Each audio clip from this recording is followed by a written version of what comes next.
Баарыңыздарга дагы Оштон салам достор. Оштогу жаңылыктардан дагы бөлүшүп кетпесем болбойт. Мына бүгүн жаңылыктарга келди. Биздин баягы кече эле жакшы иштеп атат деп мактап, сүйүнүп, кубанып мактап аткан Жеңишбек Докторбаев деген жаңы мэрибиз аябай сонун иштерди кылып атат дегенбиз. Бирок бир катачылык кетирип койду. Эми аны сиздер кандай ойлойсуздар? Мен жеке оюм, пикиримди билдирип коеюн. Ош шаарындагы Шакиров көчөсүндө Манасата деген кафе бар. Аны бир эле Ош эмес, жалпы бүт өлкө ошол убактагы Несахыр долбоорунун балдары менен болгон ызы-чуусун көргөнсүңөр. Анысы да мейли, эми баягы адам да, пенде да катачылык кетирди, сүйлөдү, туура эмес сүйлөп алды дейбиз. Бирок ошого карабастан ал жер мыйзамсыз болуп чыккан. Документтеринде баардык мыйзамдар бузулган. Соттун чечими дагы чыккан, өзүнүн эсебинен бузулсун деген. Анан эң начар иштеди, эң жаман иштеди, жөнүнө отуруп кетти деген мындан мурунку Алмаз Мамбетов деген бир мэрибиз бар эле, эсиңерде болсо. Мэриянын астына келип туруп, бирөө салып алсын бирдеме. Бирөөңөр басып келбейсиң. Салып бүткөндөн кийин анан мен алга десем, бирөөңөр да кайра ала албайсың. Бул сот менен чечет. А салып атканда бул незаконно салынып аткан, оказывается, боло берет турбайбы?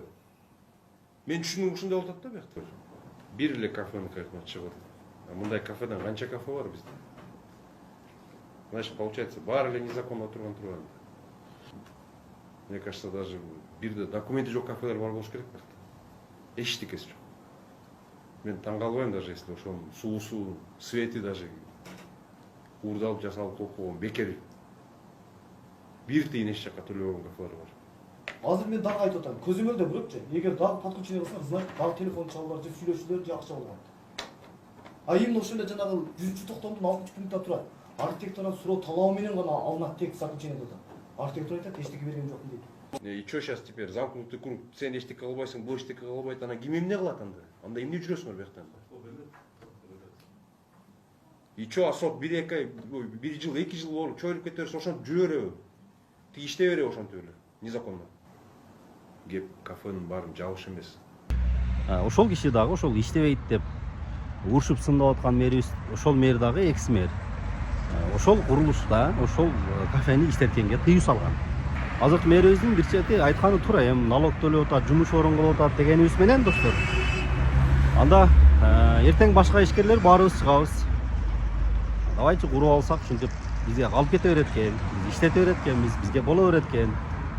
Биз налог төлөсөк, жумуш орун камсыз кылсак, значит мыйзамдан өйдө турат экенбиз деген түшүнүк менен дагы да кете берет экенбиз. Эртең ошентип башка ишкерлер дагы чыгып куруп алат. Кафе болобу, башка болобу, жумуш орунго налог төлөп, пожалуйста, мыйзамдын негизинде, мыйзамды бузбастан баардык документтерин так кылып, өлкөдө ага мындай кылган эч ким жок. Биз деле ишкерликти колдойбуз, жумуш орун налогторду биз деле колдойбуз. Бирок деген мындай элдин жерин басып алып, красныйга чыгып, анан бир туура эмес баягындай сөздөрдү сүйлөп, мындай көбүп кетпей ишкерлик кылышса, бул башка жөн.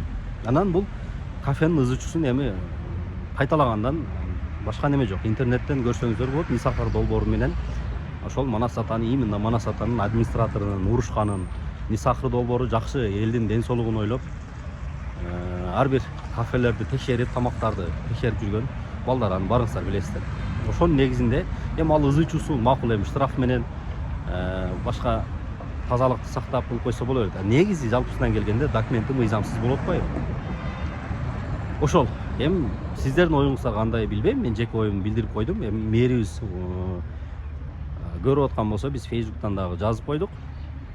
Балким жаңы келген мэр кайсы жерде жайгашканын билбестен, так маалымат билбестен эле ушундай иштеп аткан кафени, может жанындагы бирөөлөр мындай башын айландырып койдубу деген ойлор кетет да. Мындай иштеп аткан эле кафе налог төлөп иш орун кылып аткан, ушундай нерсе жабылып калды деп элечи так маалымат бербестен.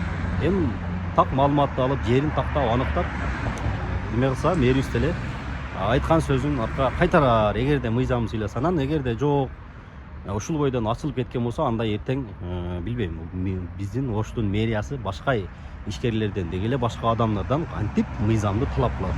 өздөрү мыйзамды бузуп атып соттун чечимин сыйлабай атса, башкалардан кантип талап кылат? Үлгү болуш керек да. Ошондуктан мен ойлойм, мэрибиз жакшы изилдеп, иликтеп, документтерин көрүп, анан баа берсе сонун болмок.